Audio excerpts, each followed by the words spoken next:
സാധകം ചെയ്യാറുണ്ട് മോൻ രാവിലെ എണീറ്റ് മുഖമൊക്കെ കഴുകി പല്ലൊക്കെ തേച്ച് ഇങ്ങനെ ശാന്തമായിട്ടിരിക്കും. ശാന്തമായിട്ടിരുന്നിട്ട് സരിഗമ കുറെ നേരം 1 മണിക്കൂർ അങ്ങനെ ചെയ്യാനുണ്ടായിരുന്നു പണ്ട്. ഇപ്പൊ അതില്ല. എന്താന്ന് വെച്ചാൽ മുംബൈയിലായിരുന്നു. അവിടെ മുംബൈയിൽ എന്താ ഇങ്ങനെ ഇരിക്കാൻ പറ്റൂ? മുംബൈയിൽ അങ്ങനെ പാട്ടൊക്കെ പഠിച്ചു കൊടുക്കണ്ടേ. അപ്പൊ ഒരു പ്രശ്നം ഫ്രീ സമയമില്ല സത്യമായിട്ടും. പിന്നെ അങ്ങനെ പാട്ടൊക്കെ പഠിക്കണം. അത് പിന്നെ ഇങ്ങനെ സരിഗമ രാവിലെ എണീറ്റ് പാട്ടിൽ തന്നെ ഞങ്ങൾ ഉണ്ടാക്കും. ഇത് ഞാൻ വീട്ടിൽ ഇതിന് മുന്നേ ചെയ്യാറുണ്ടായിരുന്നു. ഇന്നലെ തന്നെ ഇവിടെ എത്തി. പിന്നെ അങ്ങനെ സുഖമായിട്ട് കിടന്നുറങ്ങി. ക്ഷീണമായിരിക്കും. ഫ്ലൈറ്റില് 1 മണിക്കൂർ വരെ ഇരുന്നു. 1:10 അവിടെ നിന്ന് ഇറങ്ങിയതാ. തിരിച്ചു വന്നപ്പോ 3:10. ഒരു കുഞ്ഞു സെലിബ്രിറ്റിയുടെ രോദനമാണ് നമ്മൾ കേട്ടോണ്ടിരിക്കുന്നത്. എന്താ അവസ്ഥയാ? രാത്രി ആണെങ്കിൽ കറണ്ടും കൂടെ പോയി. കണ്ടു കണ്ണു തുറന്നിരിക്കുക 2 മണി വരെ.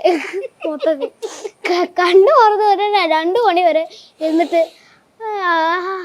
അയ്യോ ഇതെന്താ കറണ്ട് ഇല്ലാത്ത ഫുള്ള് വേർത്ത് കുളിച്ച് അച്ഛൻ വിളിച്ച്. അപ്പൊ അച്ഛൻ വിളിച്ച് എന്തുവാ മോനെ? അപ്പൊ ഞാൻ പറഞ്ഞു കറണ്ട് പോയി എന്ത് ചെയ്യാറാ. അങ്ങനെ 2 മണി വരെ ഞാൻ പോയി. അച്ഛൻ സമയം പോയി നോക്കാൻ പറഞ്ഞു. സമയം പോയി നോക്കിയപ്പോ 2 മണി. പിന്നെ കുറച്ച് നേരം ഞാൻ അങ്ങനെ കറണ്ട് ഇല്ലാതെ കിടന്നുറങ്ങി. എന്നിട്ട് രാവിലെ എന്നിട്ട് ഇപ്പൊ 9 മണി. പിന്നെ അങ്ങനെ എന്നെ വിശ്വജിത് സ്കൂളിൽ പോയി. അങ്ങനെ അഡ്മിഷൻ എടുത്ത് ഇങ്ങനെ വന്ന് പിന്നെ അവിടെ നിന്ന് വന്ന് പിന്നെ ഇവിടെ വന്ന്. സത്യം പറഞ്ഞാൽ ഞങ്ങൾ ഇന്റർവ്യൂവിന് വിളിച്ചത് മോന്റെ ഒരു ശല്യമായി പോയില്ലേ? ഇല്ല. ചേട്ടനോട് ദേഷ്യം തോന്നുന്നുണ്ടോ? ഇല്ലല്ലോ.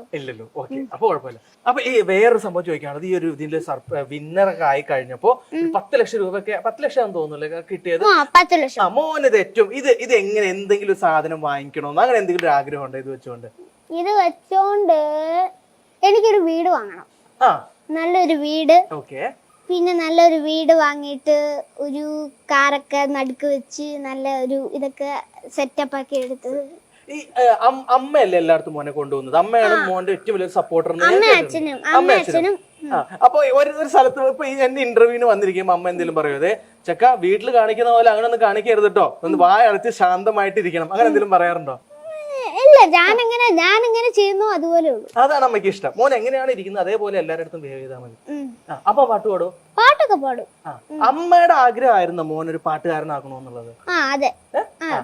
അമ്മ പണ്ട് കുട്ടിക്കാലത്ത് അമ്മ ഇങ്ങനെ പറഞ്ഞിട്ടുണ്ടോ എനിക്കിങ്ങനെ സിനിമയിലൊക്കെ പാടണമെന്ന് ആഗ്രഹം ഉണ്ടായിരുന്നു, പക്ഷെ അത് നടന്നില്ല, മോനെങ്കിലും നന്നായിട്ട് പാടി കുറെ സിനിമയിലൊക്കെ കയറണമെന്നൊക്കെ അമ്മ പറഞ്ഞിട്ടുണ്ടോ? പണ്ട് പറഞ്ഞിട്ടുണ്ടായിരിക്കും. ഞാൻ എന്തായാലും ജനിച്ചിട്ടില്ല. ആരോട് അമ്മ പറഞ്ഞത്? ഇത് ഈ അമ്മ ഇപ്പഴാ പറഞ്ഞത്. ഞാൻ എന്തായാലും നന്നായിട്ട് വളരണം ഇപ്പഴാ പറയണത്. എന്താന്ന് വെച്ചാൽ ഇതിന് മുന്നേ ഞാൻ 2006 വരുമ്പോ എനിക്കൊന്നും മനസ്സിലാകത്തില്ല. ഞാൻ കൂട്ടിക്കൂട്ടും വരുമ്പോ ഞാൻ 16, 18, 13 ഒക്കെ വരുമ്പോ നമുക്ക് അങ്ങനെ പറയുമ്പോ മനസ്സിലാവും ഇതാണ് കാര്യം.